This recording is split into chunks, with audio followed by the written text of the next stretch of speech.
Hello, and welcome to the Hope Relentless Marriage Podcast. My name is Sarah Gale, and joining me is my amazing husband, Chad. And we are honored that you would listen to whatever it is that we would say. And the hope is that you would be able to apply it and just recognize that you are changing the world, because marriages impact families, families impact communities, and communities impact the world. So well done.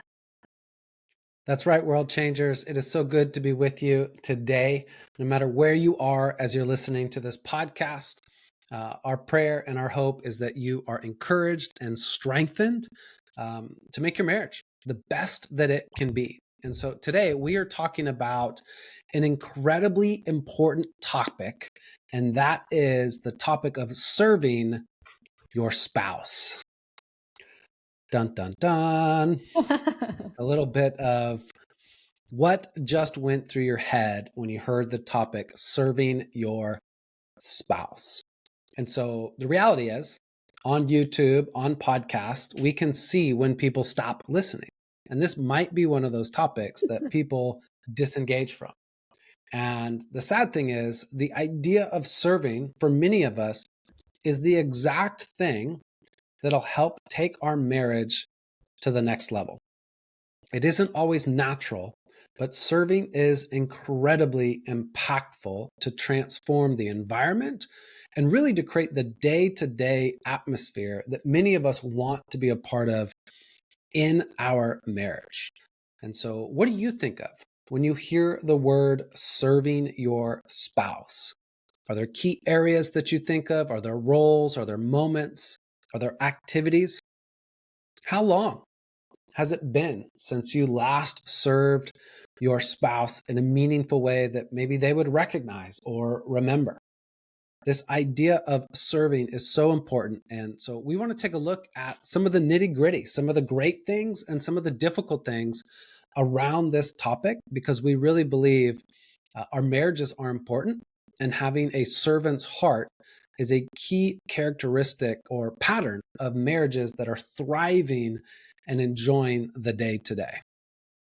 And I want to take a moment to just demystify the definition, the connotation, if you will, of serving, just as far as how we mean it on this podcast. And it's really being kind.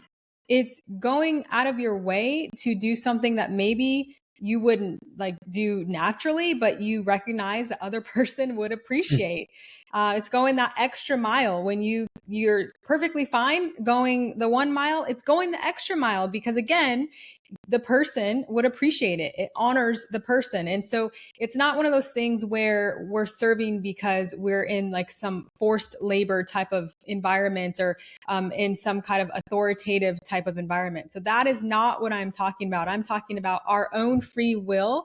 And we are wanting to be kind through the things that we're doing for another person. And in this scenario, our spouse. So it's interesting, actually. I just want to comment on this. In our signature for Hope Relentless, we have here to serve. You know, we sign off as here to serve. And it is for Chad and I, it's something that through and through is our heart posture. It's like, yeah, we recognize we make a living off of what we do. Let's not get it twisted, right? Like we make a living, but our heart posture is truly to serve those who would reach out for marital help and to come alongside and to make sure that they know that we are with them. We are hopeful with them. As long as they're willing, we're willing. And so that truly is why we have that sign off if you've ever received an email from us. So back to some of this when it comes to marriage, though. When it comes to marriage, a lot of times there's a reason that we don't serve. And a lot of times we can see the benefits, if you will, of serving that go beyond just being kind to the person, but that we can personally feel. Before I jump into that, though, I want to talk about something in addition that's a little bit of a caveat. Sometimes I think it's really relevant, or not relevant, it's common for us to take a word like serving and knowing that it's been abused in the way it has been abused, we can stick with that connotation of the word. And so it has like a negative cloud when it comes to the word. And so I just want to encourage you, if that's something that you've experienced where you feel like you've been abused in this area, you've been taken advantage of, and we're going to talk about that a little bit more to come, that I just want to encourage you to be open to how we are describing serving and how we are talking about it, because just because someone used this and tried to take advantage or abuse the term doesn't mean that that's what we have to continue to perpetuate. We can redeem the term, if you will, and use it in its original intent, which is to honor people and to come alongside people. Yeah, I love that thought, babe, because I think, earlier you were talking about the definition. And part of what I think is serving at its best is a natural overflow of love towards another person. Mm. And so when I am serving at its best, purest form, I'm not serving because I feel less than. I'm not serving as some source of manipulation. I am serving because I genuinely love you.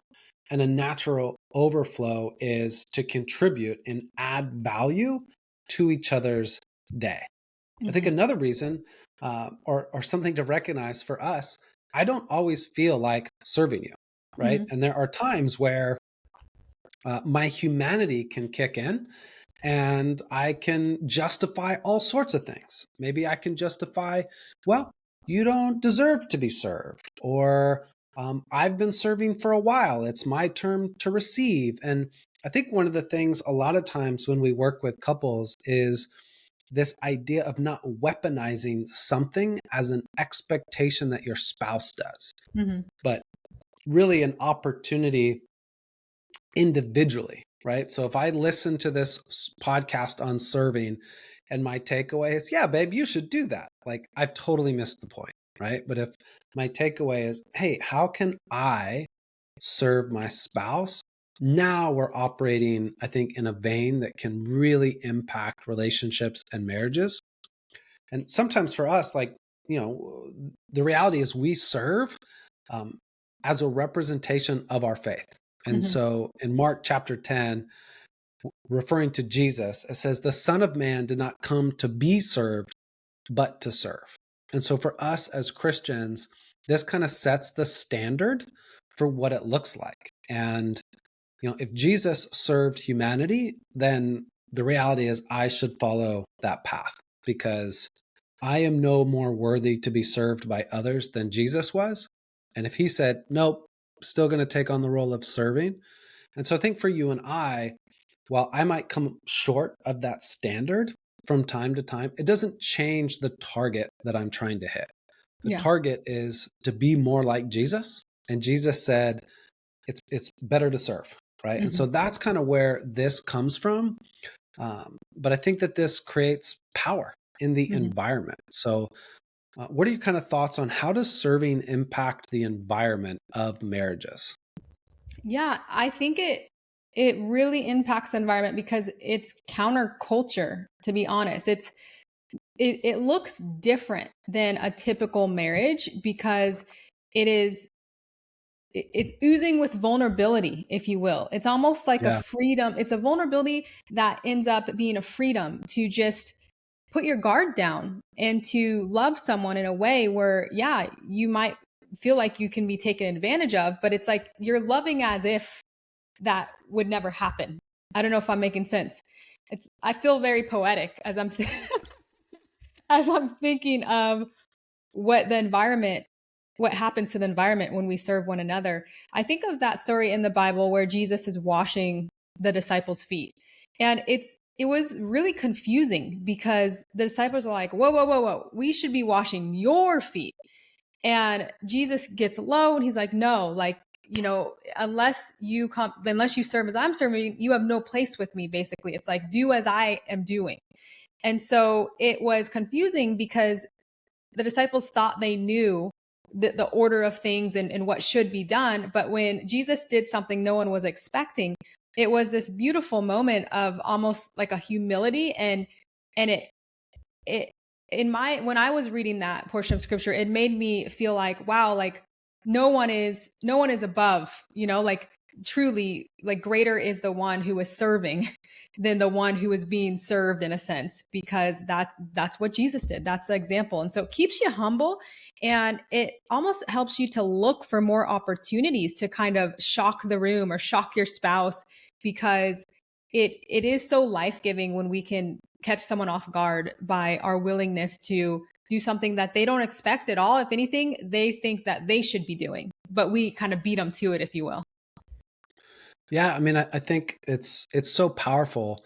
And you think about just the sowing and reaping principle, like Mm-hmm. serving falls into that principle to me. Yeah. A lot of times when working with couples, a common desire is respect. Mm-hmm. And there's this element of demanding respect because one spouse is disrespectful to the other one. And this is kind of the beginning of a transactional relationship. You do that and I'll do it back. Mm-hmm. But oftentimes when working with couples, we see they're both waiting for the other person to do what they want. Well, serving completely disrupts that pattern. Yeah, it's And so good. it's like, okay, I want an environment of respect. That's what I would appreciate. How do I contribute to creating that environment? Right? Oh, I want an environment of gratitude and appreciation. How do I contribute to that environment? And kind of the principle of sowing and reaping, or the principle of reciprocity, like over time, those actions are going to win out. And I think this is the biggest challenge for couples to make the transition. They've fallen into a pattern of transactional where they're both Mm-hmm. withholding what they actually want. And the way to fix that is to give it, and not just once or twice. And I think that's where the vulnerability can come in, because sometimes I could start serving you day after day after day, and maybe you don't respond or react right away. But what Mm-hmm. we see in our own marriage in different seasons, and what we see in working with other couples, this attitude and environment of serving unconditionally, like it wins out. It Mm-hmm. creates better environments that we both want to be a part of. And so I think it's just so powerful. Let's talk maybe about, why is this hard? What are some of the obstacles that we face? What are some of the obstacles that couples face when it comes to creating an environment of serving? Yeah, I think kind of what you were saying a moment ago, it's like you're saying it wins out eventually. And I think there is a fear that it won't win out, like that as I am serving, as I'm sowing, that I will be a doormat, and Yeah. I think the reality is, yeah, sowing and reaping, that's a spiritual concept, and it's a true concept. And I think we just have to be careful, because if we are trying to control what the result looks like and the timing of all of that, then we could get frustrated, because at the end of the day, as we are serving, as we are, being generous in our acts, in our words, we can grow in confidence because we know that we are doing what is good. To Yeah. put it just to say it, what is good, we're doing what is good. And there's this verse, and I've said this before, it's like, as long as it's in James, and it's, as long as you know the good you are to do and you do not do it, it is sin for you. And so the Hmm. point is, it doesn't matter what's happening around us. When we know the good we are to do, let's do it, because it does raise our confidence. And even on a deeper level, Jesus was able to wash the disciples' feet because he knew who he was. And so I Yeah, think that's one of good. the fears is, yeah, it's a doormat and then I'll be taken advantage of. But it's like, wow.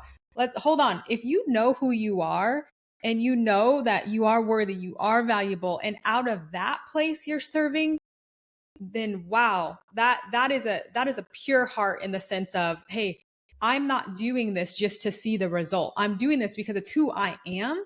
And I know that as I can get low, it doesn't mean I am low. It means that I know who I am. And because of that, I am pouring out onto others goodness upon goodness. And so that's a big difference, because some of us might try to serve to people please, which is a different thing. We Yeah. might serve because we feel insecure and we think it's going to get us love, which is a different thing. So Yeah. that's what I would say to that first thing, Yeah. being afraid. There's kind of two thoughts I have. carrying on. The first one is, if you were dating or engaged, I would consider this serving concept heavily, right? Like, do you have a relationship that is servant minded for one another? And if you do, then that's probably a great sign. It isn't the only thing that creates a great marriage for the long term, but it is valuable, because there are different seasons in marriage where, for whatever reason, one person might be out contributing the other one in different areas, right? There's just different seasons of life. And when we have a servant's heart, it doesn't matter. We're able to navigate those seasons, supporting and encouraging and cheering each other on, knowing that different seasons and stressors and excitement and opportunities fluctuate. Like, life is full of transitions, and serving helps us navigate those transitions and the various obstacles well. And so if you're dating or engaged, I would, consider this as something to prioritize and value in a way that you contribute to the relationship, but also kind of take some inventory. The other thing is, if you're married, and I think this can be a little bit what Sarah Gale's talking about, the concern of this doormat mentality. Sometimes I think a better question is, regardless of how my spouse shows up, how do I want to show up? Right? And is withholding from your spouse how you would want to be described or characterized, regardless of what they do? Or serving, like, man, that person just has a servant's heart. Man, that person serves and loves well. And I think for most of us, there's kind of a clear answer to that question. Like, how do we want to show up as the best version of ourselves, regardless of how other people are showing up? But the other thing is recognizing this isn't always easy. This is something that in our humanity we wrestle with. I know I do daily, right? Like, man, if I cook dinner and clean up dinner a couple nights in a row, like, I can start to take notice and be like, hey, but I think those things potentially become dividers, as opposed to, hey, if this is a way that I can contribute to my family or contribute to my marriage in a meaningful way, then I'm going to keep doing it. Mm-hmm. I like that, Chad, because I think a lot of times when we think about roles, like household roles and chores and all that, we start to keep track, and it becomes one of those things where it's like, I'm doing everything. And I was even thinking that if we start to reframe that, when we are cooking dinner, it's not like, oh, I got to cook dinner. It's like, I'm serving my family. I'm in this way. Like, I'm serving the family by doing A, B, or C, by cleaning or whatever. I think that reframe is incredibly powerful, because it turns it to, this is what I have to do, to this is what I'm choosing to do to serve my family, because they're important to me, and I want to pour goodness out on them. So that's one thing I was thinking of. But then another thing is, like you're saying, it's not the easiest thing to do all the time, because I think we are naturally selfish people. Like, let's be honest, we want to be served. I want my feet rubbed. Actually, my hands rubbed. Hands are way better than feet being rubbed, by the way. But like, I want that. And so it requires intentionality, truly, to serve one another, because it's, like I said, it's counterculture, it's counterintuitive.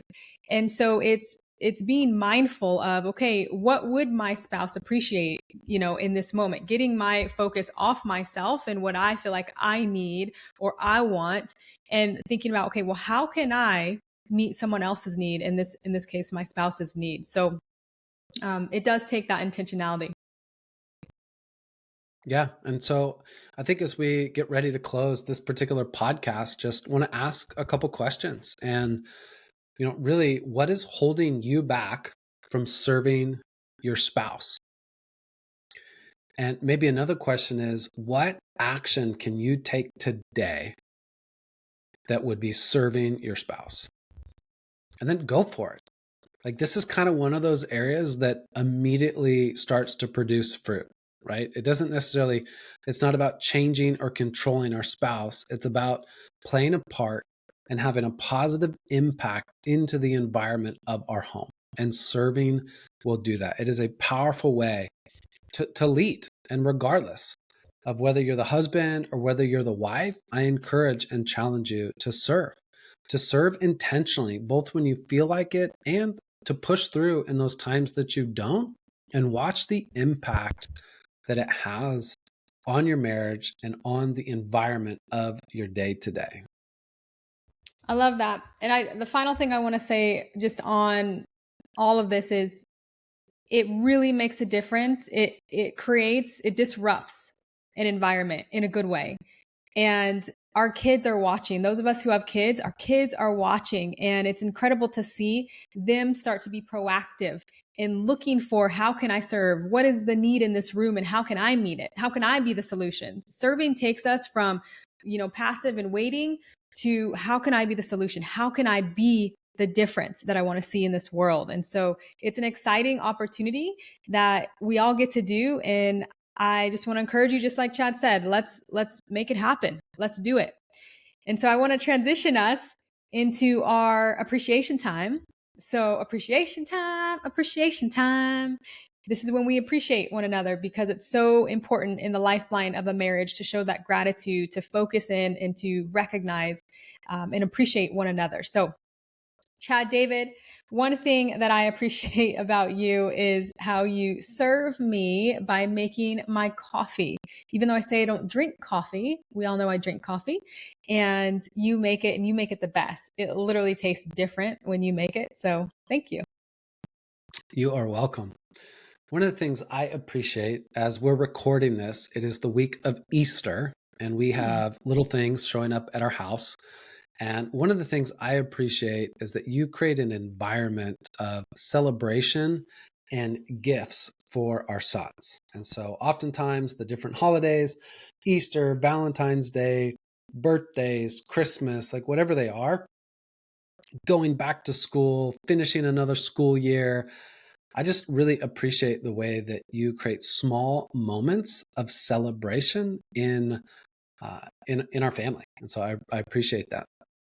Thank you. All right. Well, hopefully you are inspired to go out and be a world changer by impacting the atmosphere through serving.